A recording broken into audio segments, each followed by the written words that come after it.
Sure, we had a good meeting this month through the end of 2023. Essentially puts us 50% through our fiscal year that begins in July, 35% through the school year formally. So we first, as always, looked at our monthly financial statements for the month of December. Nothing outstanding or notable. Year-to-date expenditures, fiscal year-to-date, are all trending as expected. Budget amendments, as we've been hearing about, expected next month or in the near future here. We also discussed at the meeting, as we do, our bond construction update. Things are moving along as expected and even faster in some cases. Central Middle School is in the final stages, and a handful of us have had a chance to go see some of the work that is done there before the walls come down and it's unveiled, and it's pretty exciting. So the kids have been able to look back through there as well and have been shocked to see what has been done with what they knew in the halls. So it's going to be exciting when Central Middle School wraps up. Ada Vista is progressing as expected. Pine Ridge is as expected as well, as entered phase 2 on schedule for that. And of course the Administration Transition Center building is finishing as well, expected to move in April, still is the plan.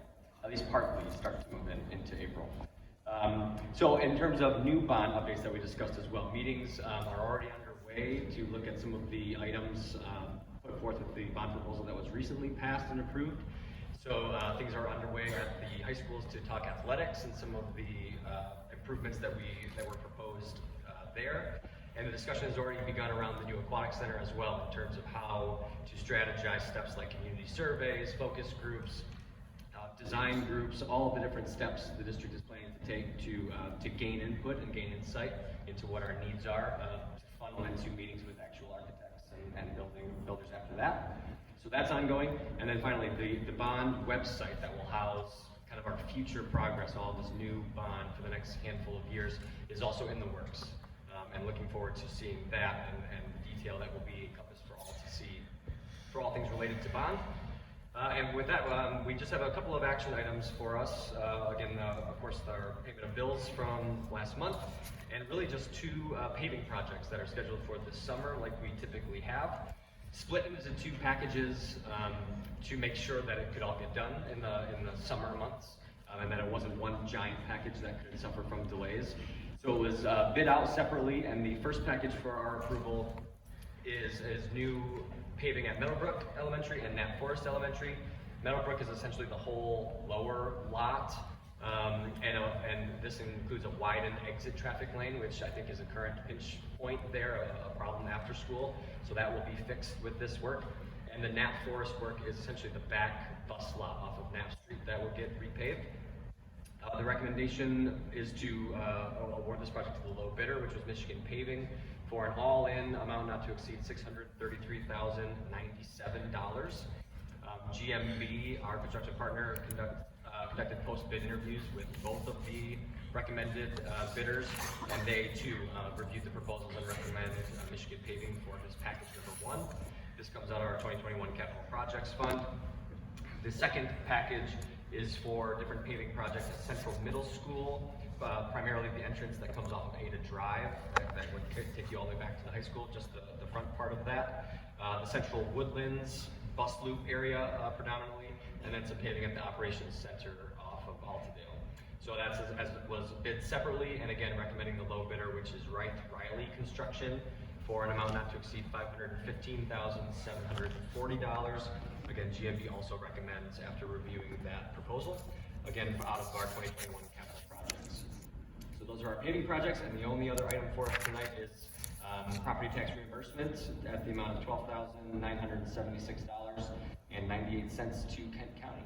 And that is it. Terrific. Does anybody have any questions for Dr. Bashad regarding finance? All right, we will then move over to Mrs. Tryon for a curriculum update. So we have 2 main focus areas at our curriculum meeting this month. One was the revised units of study for our K-2 students, and we also had some updates to the high school course guide. In terms of the K-2 units of study, those have been going through a series of revisions with a focus on improved literacy instruction.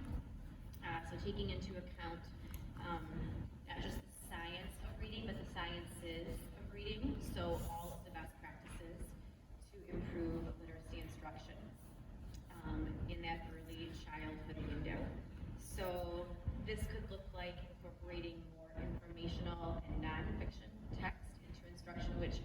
We know in education is a real pain point for students, I mean, really all the way through, but really focusing on getting kids to be able to interpret that and use that information. So we know that's a key component of our standards, and like I said, one that students historically struggle with. Also robust small group instruction, more supports for our MLL students and our special ed students, use of tools like Lexia, and many of our K-2 classes chose to be early adopters of these new units of study. They did not have to be, but they chose to be. They kind of wanted to be in on the ground floor to discuss what's working, what's not working, what should be bulked up, what should be changed, where there needs to be more support. So we have a lot of our K-2 classrooms in the district who kind of jumped in with both feet even before it was mandatory for them to jump in. And then in regards to the high school course guide, we have one new class that is being requested to be added at Central High School, and that is a sports journalism class. And if you look, if you had a chance to look at the downloads for our meeting tonight, there's a description of this class in there. This is a class for 11th or 12th graders. It's a one semester class. They do a prerequisite to take the class, and it's really working on the central trend at Central. So recording, writing, editing, photography, layout, design skills. Class has editors, writers, and they rely heavily on group work, self-motivation, and self-discipline. Students will also be expected to sell advertising to help pay for the newspapers, publishing costs, meet deadlines, accept constructive criticism, and work with board under the direction of other students. So that is a new class being added at Central. They also have done some work in the course guide, just kind of fine-tuning. We have a new requirement for graduation, starting with the class of 2028 for a personal finance class, also being recommended for 11th and 12th graders, just clearing up some language about credit for high school classes that middle school kids take. Also, a change is that pre-calculus will now just be AP pre-calculus. There will not be both of the options. That was a newer AP course that was added this year that Forest Hills chose to wait on, just to kind of see how it went, how it worked in other districts. We do have a few kids who are going to take that AP test this year, just to kind of see how they do, and then give reports back to say, this is what maybe needs to change in how the course is instructed currently, to kind of really make sure that there's a fairly seamless transition. But there's no expectation that there would be at that level of that instruction much difference between those two courses. Also, PE waivers will start with the class of 2028 for those students who play 2 seasons of an MHSAA sport. And then in terms of requests to review materials, we only have one that will go onto a 30-day review to be voted on next month. And that is Ringer by Jerry Spinelli. And that's being requested for 5th grade at Central Woodlands. And again, if you are interested in seeing the rationale for that request, how it will meet standards, how it will be instructed, that is all available in our board curriculum committee meeting agenda items from January 10th. And that is all. Thank you very much. Anybody have any questions for Mrs. Tryon? Okay, with that, we can move on to a roll call vote. Dr. Michon? Yes. Ms. Steinmeier? Yes. Ms. DeBoer? Yes. Ms. Fun? Yes. Ms. Cavell? Yes. Dr. Fossum? Yes. Mrs. Tryon, yes. Terrific, thank you. As a reminder, if anybody would like to make comments during public comment, fill out one of the comment cards by the door where you came in. They will be picked up after the superintendent's report. All right, we are now moving on to a different portion of the cell phone tower lease agreement than we thought we were going to be. Based on Mrs. Davis's presentation, she is actually recommending that we postpone the vote on this tonight. So I'm going to move that the Forest Hills Board of Education postpone consideration of the lease agreement with TBT 2 LLC to accommodate the construction of a cell tower on Eastern Campus. Second. All right, can we do a roll call vote on this, please? Yep. Dr. Rajah? Yes. Mrs. Nemeyer? Yes, Ms. DeBoer? Yeah. Okay. I guess we're not discussing, right? Yes. I think just waiting till we hear more from that, yeah. I'm just saying, do you know what I mean? Usually it's second and then it opens up for discussion. But if you don't wanna bring it for discussion, I'm just saying. If you have something that you would like, yeah, please. Well, I'm just saying, I'm really grateful for the breaks that we've put on this, for the community that has reached out to us, and for us taking the time to listen and to kind of just view both sides of this. We know that there's people on both sides of it, and I'm very grateful for the slowing down and just kind of considering the other options possibly that could be out there for us that would be a win-win on both sides of the aisle and how people feel about this. So, yes. Do you want me to start over with the roll call? Okay. Oh, Did okay. anybody else have anything they would like to say? Okay. Dr. Rashad? Yes. Mrs. Nemeyer? Yes. Mrs. DeBoer? Yes. Mrs. Vaughn? Yes. Mrs. Comal? Yes. Dr. Carlson? Yes. And Mrs. Tryon, yes. Thank you very much. We will now move on to the superintendent's report. It's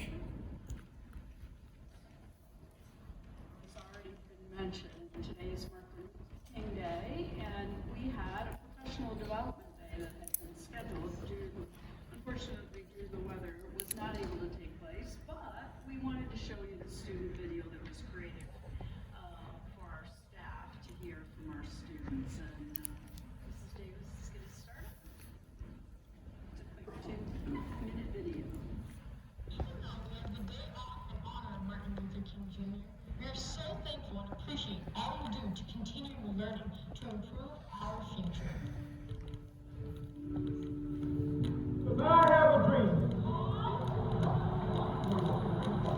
My four little children will one day live in a nation where they will not be judged by the color of their skin, but by the content of their character. Martin Luther King Jr. said, intelligence plus character, that is the goal of education. Our teachers teach us that it is not just about what we know, but how we treat others. That is character.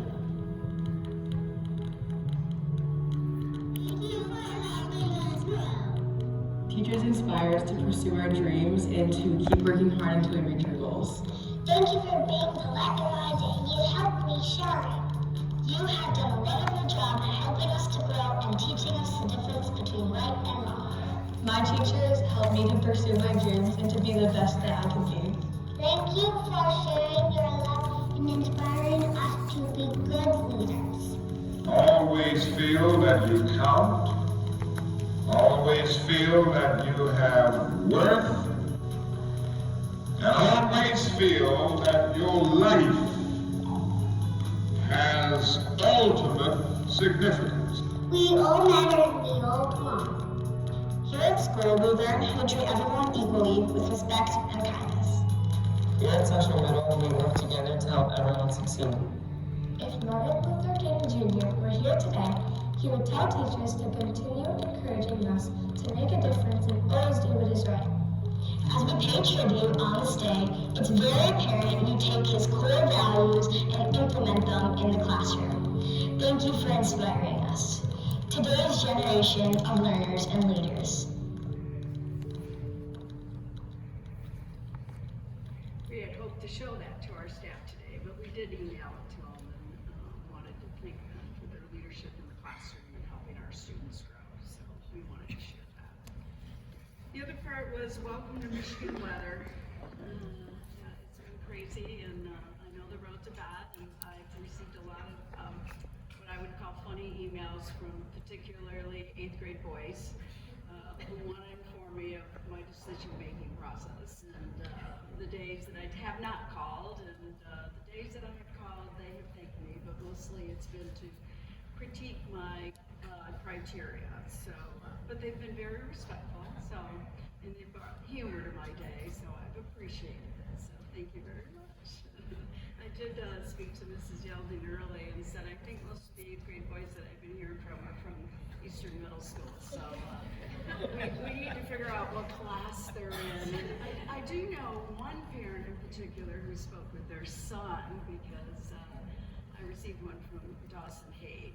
And I did give that to Scott and said, I think this might be an email that you could help me with and you could respond to this job for me. So he was a little mortified, but then he laughed with me when he read the email. And I said, I think it's a cut and paste job, and that's why they have like 3 paragraphs and they cut and paste and they try to personalize it. But it's quite humorous. So I'm enjoying it. So, and that's it.